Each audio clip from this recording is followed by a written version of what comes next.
Bonjour, paix et joie à vous qui nous suivez sur Déploie-toi. Ici, c'est votre frère Jean Koudjo.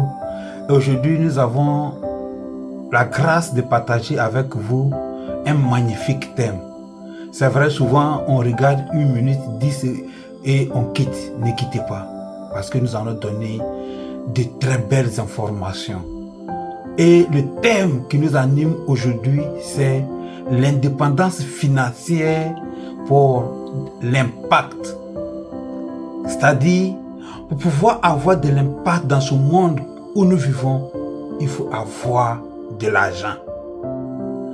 Et on ne désire pas l'argent pour être égoïste, mais pour étendre le royaume et libérer les autres par l'altruisme, par la charité, faire du bien. Nous allons voir cela quand Dieu appelle Abraham et établit son alliance avec lui. En Genèse 12, verset 2. Dieu dit à Abraham, je te bénirai et tu seras une source de bénédiction. Une source de bénédiction. Je te bénirai et tu seras une source de bénédiction.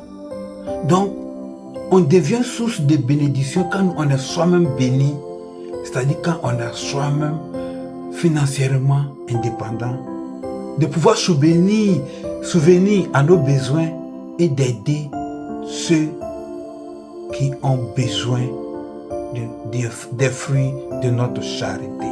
Le but de la bénédiction financière chrétienne doit être un canal, pas un réservoir.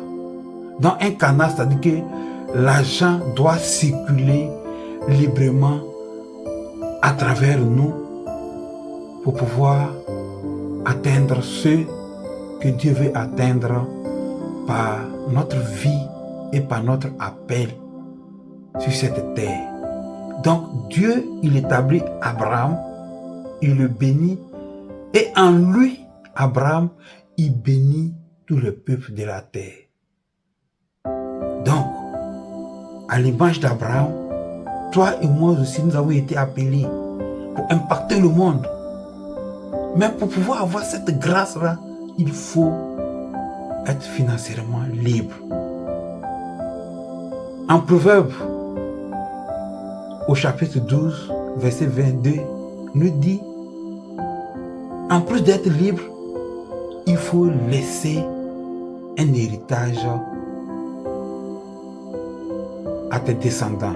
Il dit, l'homme de bien laisse un héritage aux enfants, mais les richesses du pécheur sont réservées pour le juste. Donc, c'est toujours cet appel-là de Dieu qui pose ses regards sur nous, ceux qu'il appelle en Christ, ceux qu'il oint, ceux qu'il bénit,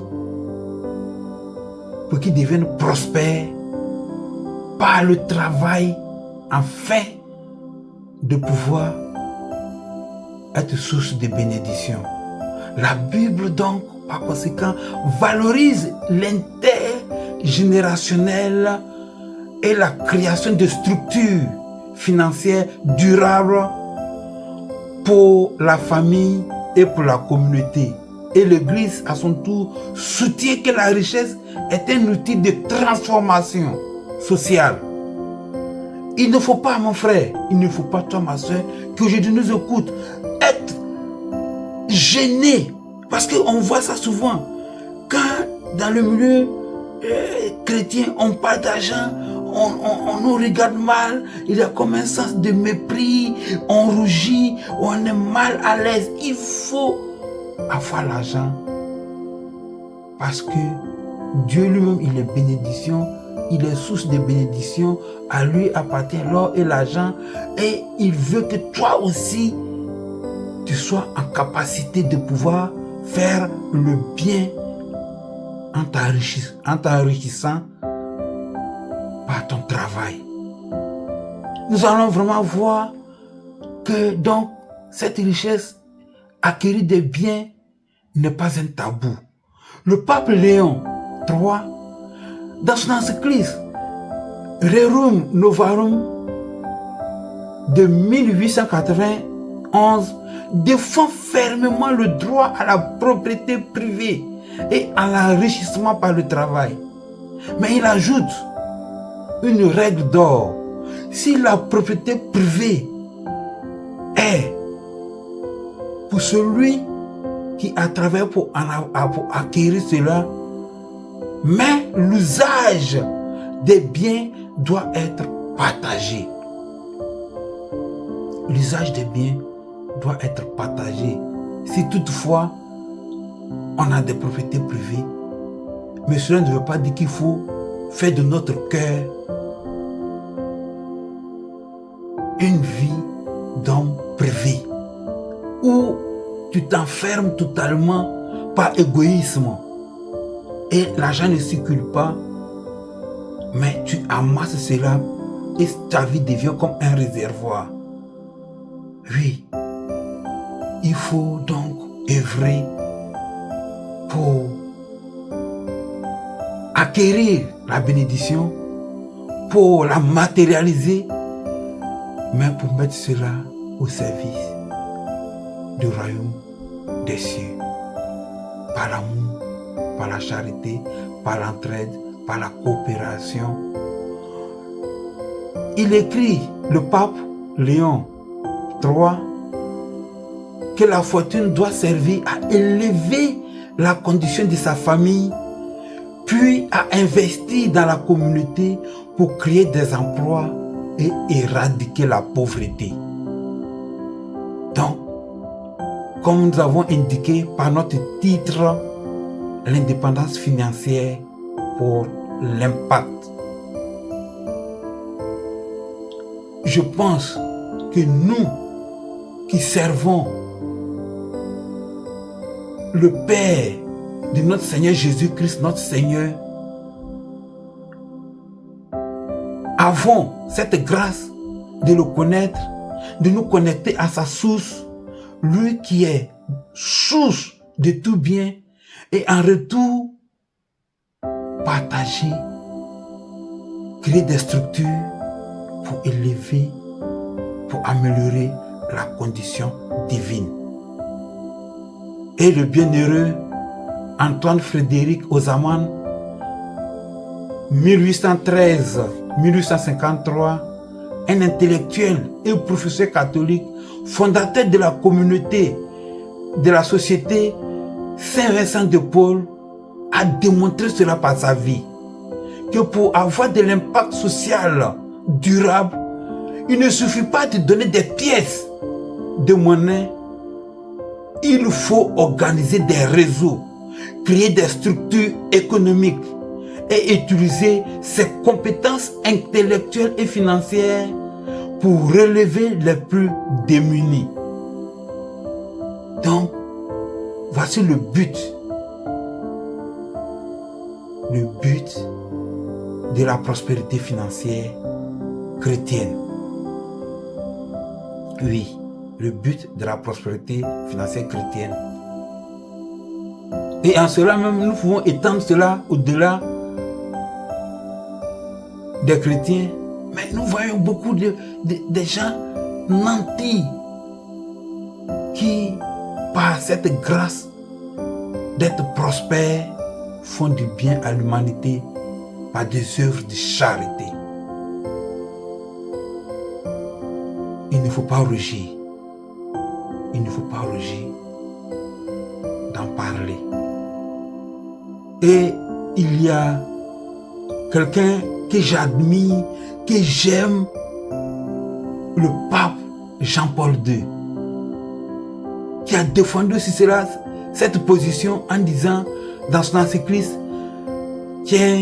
Thesimus Annus de 1991 que le rôle de l'entrepreneur est à valoriser.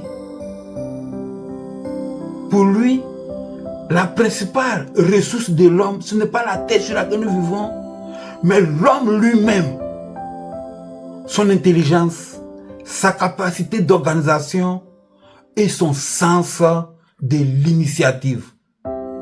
Moi, je vais ajouter de créativité, d'innovation, de technologie, de commerce.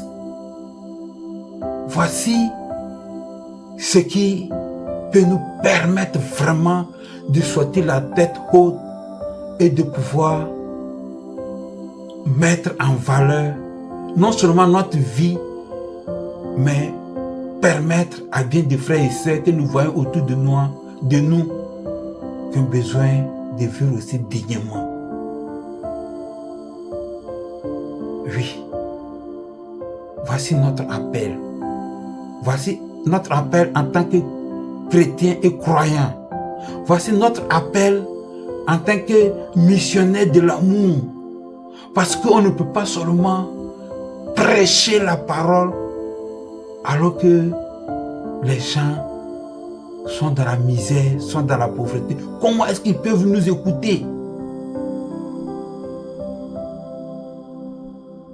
Le feu président Félix Houphouët-Boigny disait: un homme qui a faim n'est pas un homme libre.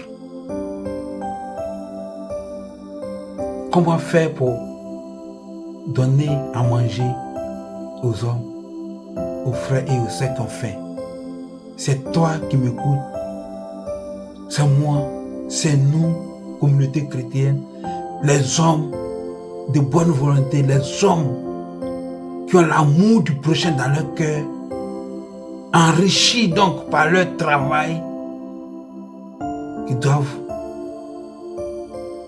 en retour déverser sur les autres, les plus démunis, les fruits de notre bénédiction. Tout comme Abraham devient source de bénédiction pour nous et en lui nous sommes bénis, nous aussi à notre tour, nous avons ce grand privilège-là de coopérer avec notre Créateur Père pour aider l'humanité en détresse, pour aider ceux qui ont besoin de notre charité, de notre amour, de notre compassion. Oui, l'indépendance financière est à désirer.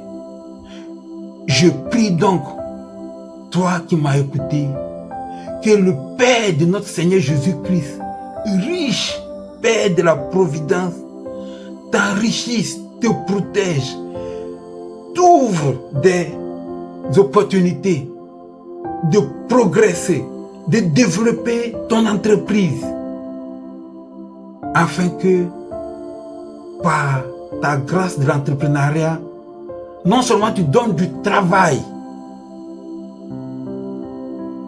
dans le monde à ceux qui cherchent, qui ont déjà fréquenté, qui ont leur diplôme, qui font leur curriculum vitae pour chercher du travail. Mais où est-ce qu'ils vont trouver le travail si il n'y a pas d'entrepreneur? Nous allons vraiment parler aussi de cela, la grâce de l'entrepreneur dans la société. Que Dieu notre Père, qui nous a aimés en Jésus-Christ, qui nous a sauvés en Jésus-Christ, qui nous a purifiés par son sang et nous a donné son esprit, te donne à toi qui as écouté ces paroles d'approfondir cela et de ne pas rougir pour l'argent. Oui, je prie que tu sois fécond, je prie que tu sois prospère, je prie que tu sois protégé, que ton entreprise soit protégée, que ta famille soit protégée, afin que tu déverses, afin que tu aides, afin que tu sois vraiment fils de Dieu qui aime le monde par ta charité. Vraiment, fais un effort, je t'en supplie, de partager ces merveilles-là. Parce que je sais que tu as été touché. Il faut partager cette vidéo-là. Il faut en parler autour de toi pour que d'autres personnes découvrent cette chaîne. Déploie-toi. Pour que nous tous, nous nous déployons pour la grâce de Dieu, pour le bien commun, pour notre monde, pour avoir de l'impact durable, pour pouvoir laisser un héritage à nos enfants, à nos descendants. Sois béni et sois protégé par le sang de Jésus-Christ. N'oublie pas de t'abonner, d'aimer et de partager. Paix et joie et bien à toi. Bye. À la prochaine.